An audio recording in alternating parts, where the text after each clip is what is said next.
come and join the living. It's not that far from you, no. I know it's getting nearer. Come join the peace train. Come join the peace train. Oh, come join the peace train. Oh.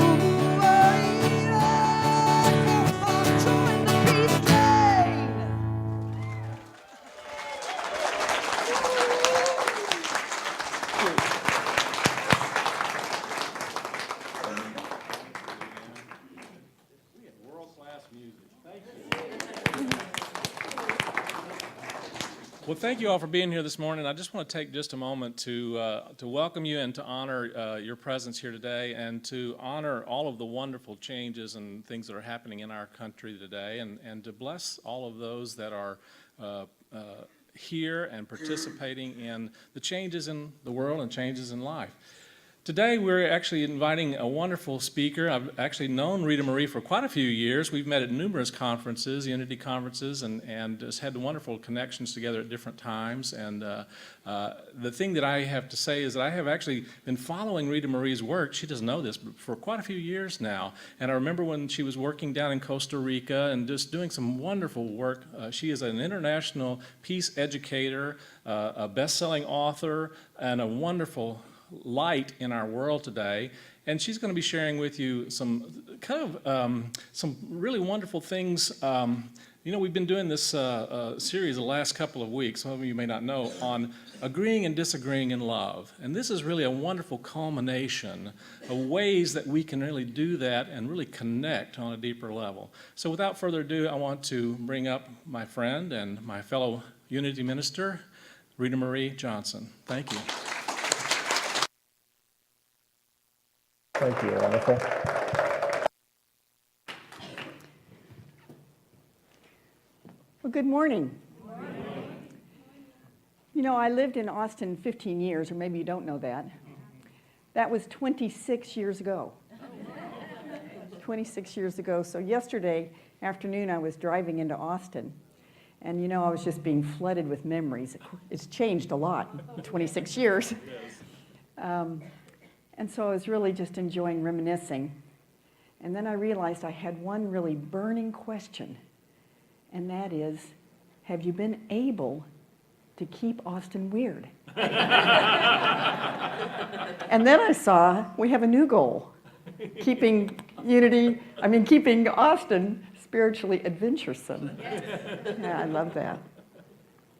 Well, Tony mentioned that I'm a peace educator, and I have worked in peace education for all these years, many years in Costa Rica, worked to establish a ministry for peace in Costa Rica. Some of you may be aware of the efforts in the United States to establish a Department for Peace here.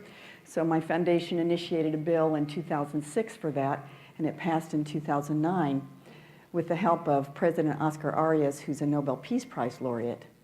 He was president of Costa Rica at that time. So there's so much I could share with you about my work in Costa Rica, where we've started a peace practice in the schools there and impacted over 40,000 kids. I could tell you about that all day, but I want to explore something different with you this morning. I'm just wondering, how many of you have rich, rewarding, consistent prayer lives? Rich, rewarding, consistent prayer lives. Wonderful. And wherever you are in that journey, I'm wondering how many of you would like to enrich your prayer life? Yeah. Well, let's explore that possibility together today, because for me, that's really where peace begins. And so years ago, I was working at the United Nations University for Peace in Costa Rica, and they were going through a period of renewal. And I was working like at least 60 hours a week. Then out of the blue, one day they asked me to produce a national musical called Razur in Spanish on top of my already demanding job.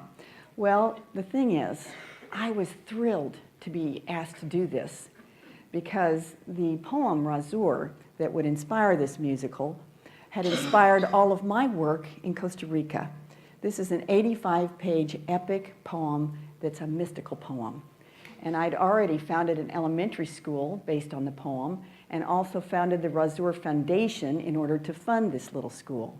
So I had a lot of connection with this poem, and so I was just absolutely thrilled to be asked to do such an unusual thing.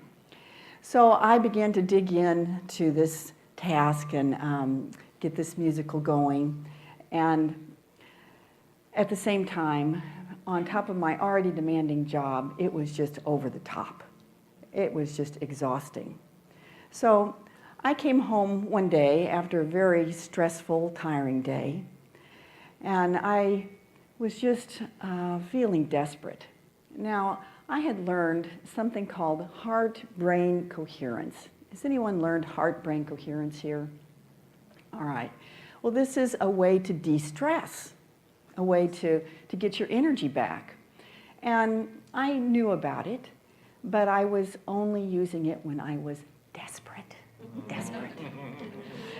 And so on this particular night, I was desperate. And so I moved into heart-brain coherence before falling asleep. Now, to do heart-brain coherence, it's actually quite simple. It's heart focus, focusing all your attention down here, heart breathing, breathing as if breathing through the heart, and then what they call heart feeling of appreciation, which is feeling appreciation down here for something that's easy for you. And when you do that, your heart pulls your brain into sync. So I'd experienced this many times, but like I said, wasn't using it habitually. So I did that before falling asleep. Well, I had a vivid dream that night. I dreamed that the phone rang. And so I picked up the phone and I said, "Hello." And the voice said, "Hello." I said, "Who is this?" The voice said, "This is God." I said, "Okay." Long distance, right? God said, "You've been trying to do too much. Just pay attention to Razur, and everything will work out. Have you got it?" And I said, "I've got it." So when I woke up, I knew that I would resign from my solid job at the United Nations University for Peace, which is an international school it's an international graduate school for leaders. And so it's not a job that comes along every day, especially in Costa Rica. And so, I just felt that that was my guidance. And so I resigned and I began to focus on the Razur Foundation and on furthering this work of teaching this peace practice. That's really what I wanted to do. And so as a result of following that guidance from the dream, all of my work moved forward. And if it hadn't been for that dream, my book, Completely Connected, would never have come into being. I would never be doing what I'm doing today, right here, and with this book, if I hadn't followed the guidance from that dream. However, I believe that Spirit broke through into my dream because I wasn't really accessible any other way. I hadn't really learned yet to pray. And so at that time in my life, I was still very externally focused, get things done. And there is Linda Bristow that I have known for 35 years. Oh my God. And Linda Wilson. I'm sorry, I just had to stop. These are two dear friends I didn't realize were here. Special. Now, where was I?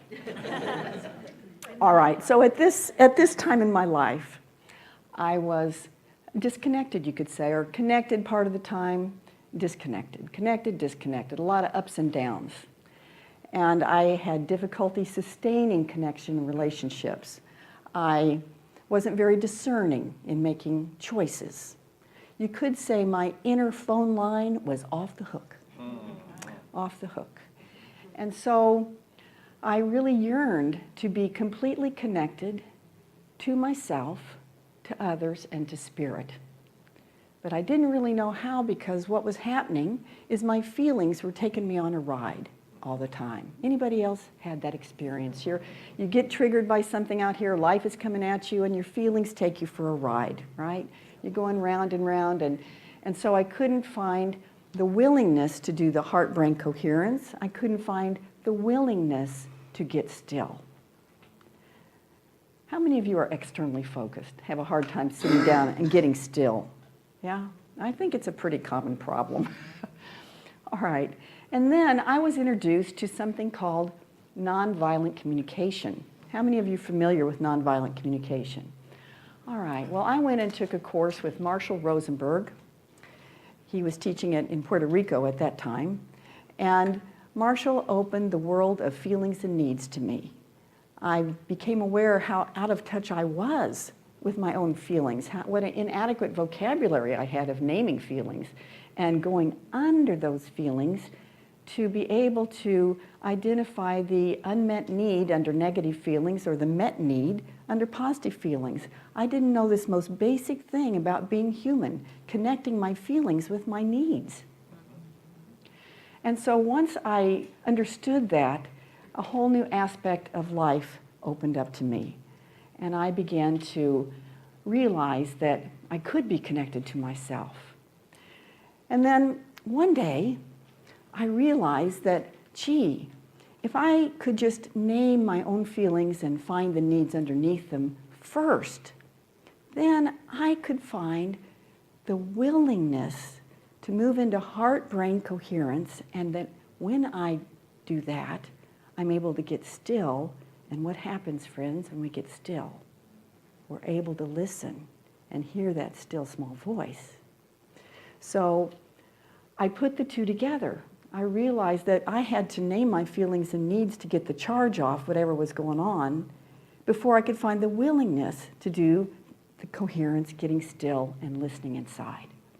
So that aha of putting those two together is what resulted in the B-Peace practice that I ended up teaching in the public schools in Costa Rica and now teach throughout the United States. So that was a huge leap for me in getting connected to myself, to others, and to spirit. And later I became aware of the science behind each step of that. So let's look at the next slide there, Tony. Just want to summarize that real quickly, because I realized there's a physiological movement to each of those steps, that when we name our feelings, that it reduces the reaction of the amygdala of the brain. The amygdala is that part of the brain that is the fight or flight response, and it's very irrational the majority of the time. And so the moment that we name our feelings, the amygdala that's been screaming at us says, okay, I've been heard. So it stops screaming the moment we name it. And then naming our needs actually activates the part of the brain that has to do with empathy, and our hearts open with compassion. So the moment that I go under my own feelings and name my need, then I experience self-compassion, or what you could call self-empathy. And if I'm guessing what Tony needs, then I'm also opening my heart, and I'm also helping him open his. When I guess what he needs, the part of his brain gets stimulated that has to do with empathy, and his heart opens. Isn't that marvelous to know? Yeah. Don't you just love the neuroscience of our time? And then lastly, heart-brain coherence changes our mood to one of positive affect, or what you could call a good mood. That when we move into coherence and we feel appreciation down in our hearts, then we are moved into a positive mood. And we know from the research, when we're in a good mood, we're more able to access our insights. Now, when I teach secular courses, I call those things that come up insights. But in unity, I call them answered prayer. Yes. When the still small voice speaks to me, that's an answer to prayer. And so I came to understand the science that each step of this is a physiological movement that helps me get to peace, helps me get still, get out of the way what I don't want, those irrational reactions, and access what I do want, my best intelligence, my spiritual intelligence. All right, so then, after I'd realized all this, I'd made a lot of progress in my personal growth, but there was more to come. I had a huge emotional shock in my life, and I managed to turn it into lymphoma. Yeah, oh dear is right. So it was a very good time to learn to pray. And so in facing lymphoma, I wanted to look again at what Myrtle Fillmore did when she healed from tuberculosis. Now, Myrtle Fillmore was one of the co-founders of the Unity Movement. And the whole Unity Movement is basically based on or came out of Myrtle's healing from tuberculosis. So I knew this story and I had a heart connection with Myrtle from the very beginning. But I wanted to go back into her story and really understand what Myrtle experienced. And so at one time in Myrtle's process of healing, she was using affirmative prayer, affirming divine life flowing through her. At one point in her healing, Myrtle got stuck. She wasn't healing all the way. Her healing had come to a halt. And so what I'm going to do now is turn myself into Myrtle for you and act this out in the way that I understand that Myrtle dealt with this. I'm going to move this back just a tad. Now, Myrtle used to use a picture of Jesus as a point of focus when she prayed. So, you know, we know this is not really a picture of Jesus, but she used it just as a way to get it out, to talk it out, you could say. Even Myrtle needed a point of focus in her prayers. Anybody else have that challenge? Just closing your eyes and focusing? All right, so Myrtle found a way through that. All right, so now I'm going to turn myself into Myrtle here. I know if you, do I have my back to you there? Is that okay? All right. All right.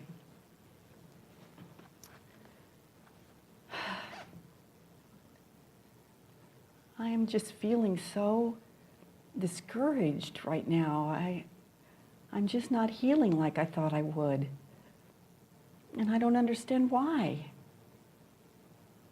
I'm doing everything I know to do, affirming the divine function of my body. I'm just feeling so frustrated and kind of lost. I just don't know what is blocking my healing. What is the block? Is there something that I'm thinking, something that I'm doing that is blocking my healing?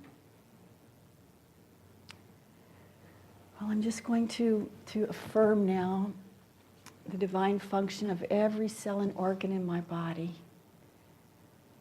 Every cell with its divine function working on my behalf for total health. My lungs breathing the breath of life, moving every cell toward radiant well-being. Every cell knowing exactly what to do to restore me to wholeness. My heart pumping the blood of life through every cell so that I am radiantly healthy.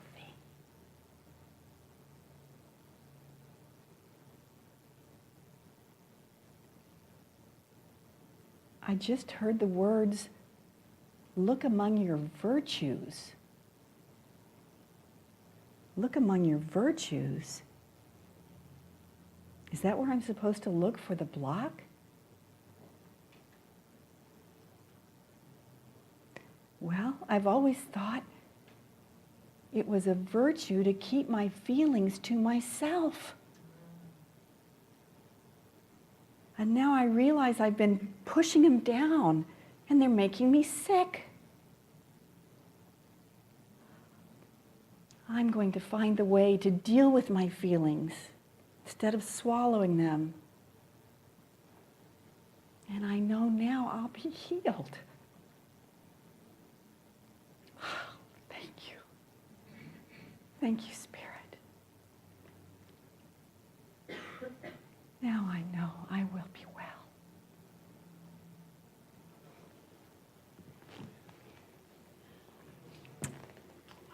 Thank you. And Myrtle was healed. Gosh, this time it brought tears to my eyes. I've done that a few times in the last few months, but this time it really got me in the heart. Yeah. And so Myrtle healed. And so when I looked at what Myrtle had done, I realized that the elements that she was doing besides the affirmative prayer were really just like what I had discovered in Be Peace. Think about it. She was pouring out her feelings and her needs to Jesus. She got in touch with those feelings and needs, didn't she? Yes. Right, so she was getting some empathy, in talking it out. So she got the charge off by pouring out her feelings and needs. And then Myrtle moved into appreciation of her body, the divine function of every cell and organ of her body. So we know that when we move into that heart appreciative feeling, that the heart and the brain move into sync. So we get all the static out of the way so we can hear the still small voice. So Myrtle did that. She moved into appreciation, and then she heard the answer she needed. Look among your virtues. And so then she had to understand what that meant. She went a little deeper and she got the understanding of her answered prayer. So Myrtle was doing every step we do in Be Peace, which is my feelings and needs, and if another person's involved, we do the other person's feelings and needs. Then we move into coherence, and then we listen inside for an insight or an answered prayer. So I was doing what Myrtle was doing. Oh, the only thing is Myrtle did it every day. Oh, that. Because at that time in my life, I was using Be Peace just for conflict resolution, or, when things were difficult, I wasn't using it as a daily prayer. And so, because I've been so externally focused in my life, I needed some structure to help me to really get down to prayer every day. And so, out of my own need, we created this workbook, and in the workbook are the steps of this process for 90 days, and with all the feelings and needs lists. So if I'm not really sure what that feeling is, I can consult in my workbook. So when I did this, friends, this was the first time in my life I had a rich, rewarding, consistent prayer life that lifted me up every day. So this is what I do every morning now. It's not all that I do in my prayer time. There's other aspects of my prayer time, but it is this practice that has given me an authentic relationship with myself, with others, and with Spirit. Now, there's some other strategies that I've used to overcome my programming of being externally focused. The theme in my family was get her done, okay? And that's what I learned to do. And so to overcome that programming, I had to use a few other strategies besides what I just shared. So I'm going to share another one, but before I do that, I want to tell you about an incident that one of my trainers experienced. This trainer is named Belinda. Well, Belinda has a daughter named Annabelle, and Annabelle was having a hard time getting down to her homework. Any parent have a problem with kids like that? All right, so yes, Annabelle just couldn't focus. She just couldn't get down to it. And so Belinda, being trained in this, she said to Annabelle, well, Annabelle, how about if we do a Be Peace practice and see if that can help you figure out what's keeping you from doing your homework. And so she went through the process with Annabelle. She helped Annabelle name her feelings of being distracted and being worried and being stressed, and also her needs for the ones that Annabelle chose of the need cards that we use were peace, order, and learning. Peace, order, and learning. All right, so now we've got the charge off Annabelle. Now she's ready to go inside. Belinda led her into heart focus, heart breathing, heart feeling of appreciation. Annabelle listened inside. She opens her eyes and she says, I need a tent. Huh, yeah, that's what her mom said. Huh, okay. So Annabelle said, you know, what came to me is I need a little tent in my bedroom, and I want to go in there, and I want to put my pencils and my paper and my books in there, and I think then I'll be able to do my homework. So her mother helped her build this little tent in her room, and Annabelle got in there, and whoosh, she was able to focus, right? So that tent helped her to stop being externally focused, right? She needed a little extra help. So in my prayer time, I needed a tent. I had to create my own tent. So in my prayer time, it helps me to go inside because this outer tent is a symbol that it's time, Rita Marie, to pray. Not what you'd expect from a Missouri farm girl, but it works for me. So I'm sharing about my personal prayer life for the first time ever since my book came out. And the reason that I'm doing that is that it seems to me that the majority of the world is externally focused. And if we're going to shift our world into a peaceful place where creative ideas flow, then we've got to learn to pray. We've got to know how. And you know, I went to ministerial school and I still didn't learn how because I was still so externally focused. And so I'm sharing this with you, first of all, to let you know you're not alone in that. You know, that I would say the majority of people I meet have difficulty having rich, rewarding prayer lives. And so it's time to talk about that and really get down to how do you connect with Spirit consistently. You know, in this time of so much uncertainty, we look out at our world and we see a lot of disconnection, don't we? We see a lot of violence. Of course, this week we had a lot of good news, but we also see violence and a lot of polarities and a lot of things that are major disconnects. And from my own personal experience, I know that now I'm able to manifest connection in my world. And before, I wasn't able to do that. So I know how important it is that we get connected, that we know how to get connected inside if we're going to manifest connection out in the world. And what is connection, friends, but oneness, right? It's actualizing our oneness with God. So we need the certainty of connection with Spirit. We need to know exactly how we get connected in the face of what's going on in our world and in our own little worlds.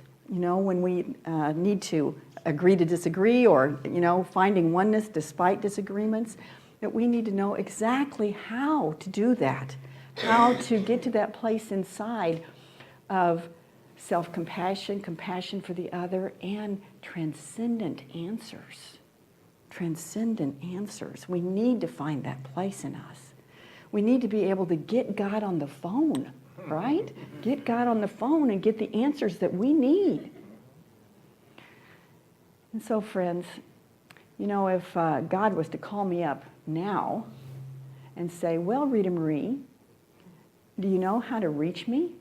Or do I still need to break through into your dream? Have you got it? And now I could say, I've got it. Now I've got it. And so learning to pray is something that is a journey. It took me a long time to learn to pray effectively. But now we have better understanding than ever. Just like Myrtle, she stumbled onto this. Thank God for her. And you know, there's not just one way to pray. Please don't hear me wrong. There are many ways to pray, many ways that I pray. And we know that we're not ever disconnected from Spirit. No matter whether we're consciously listening or not, Spirit's always working on our behalf. We're divinely designed to be connected, aren't we? That's our design. And what I also know is that when we align with that design in a conscious way, then our growth is escalated. You know, I was just thinking this morning about something I haven't shared in this message before, but you know those machines in the airports that help you walk faster? Yeah. You know? Well, I've loved those machines for years, and I call them the grace machine. Because, you know, it's always moving you forward, making life easier for you, right? But then when you get on those machines, you've got a choice. You can just sit there and go for a ride, right? Or you can actually walk even faster. And boy, you get there in no time, right? Well, to me, that's sort of the essence of the fact that we're never disconnected. In other words, Spirit's always, you know, working on our behalf, moving us forward, and making life easier for us. And at the same time with prayer, what happens is, you know, we can speed up our evolution. We can have more joy and more fun and really speed up our growth if we consciously align with that. Does that make sense? Yes. I just love that picture, getting on that machine. Yes. All right. Well, before I close, I'd like to just share one little thing about the workshop that we're going to have this afternoon. I've shared a little bit about individual prayer and how this works. And what I've been sharing in Unity churches in the last 3 months is a way to do this collectively that just takes it to a whole nother level. I'm going to share one little example of that. I had a woman in one of these workshops who, after I taught the essence of feelings and needs and the essence of heart-brain coherence, I asked for somebody to come forward, and she came forward. Her name was Mary. And I asked her to share a challenge. So she said, well, I'm upset because I've got this friend named Joe that I've had as a friend for 22 years. And now I'm 87. He's in assisted living. And he depends on me for everything. You know, I take him to the movies, I take him shopping, you know, whatever he needs, I'm the one. And now, you know, he has some dementia. And so he can't remember from one day to the next really what the plan is. So I have to repeat myself a lot. And, you know, it's a big responsibility. And she says, but the thing is, I really wouldn't mind doing these things. It's not that I mind doing them, really. It's that in 22 years, this man has never said thank you. So that was her issue. So we processed Mary's feelings and needs and helped her get through all that. I'm not going to go into that because that's part of the workshop this afternoon. But I asked Mary to sit down when we finished her feelings and needs. And I said, now, Mary, we're going to all move into coherence while you go inside and listen for an answer to your need, an answer to your prayer. And so just think about it, friends. We've got an 87-year-old woman, and in identifying her need, what she had identified was the need for love, love between friends. Okay, that was her need. So this 87-year-old woman wants love from a man who has not given it in 22 years and now has dementia. Oh dear, you say. Okay, so think about that. So she sits down, and so we move into coherence, and her job is to listen inside after she gets to coherence. So she listens, and in just a couple minutes, she opens her eyes, and I said, well, what'd you get, Mary? She says, well, what came to me is that my daughter was telling me about something called eye gazing. It's when you look in somebody's eyes for a long time. And you know, I think Joe would be willing to do that with me. And I think if he did, I could feel the love.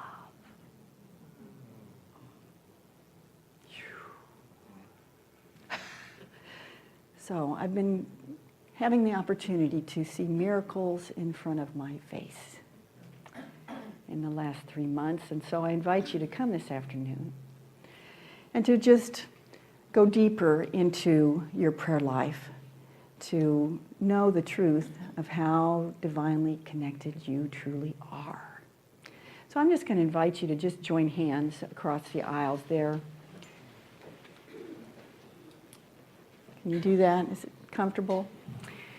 And I'm going to invite you to raise your hands up and say, I am completely connected through prayer. Together, I am completely connected through prayer. So it is. Thank you. Thank you.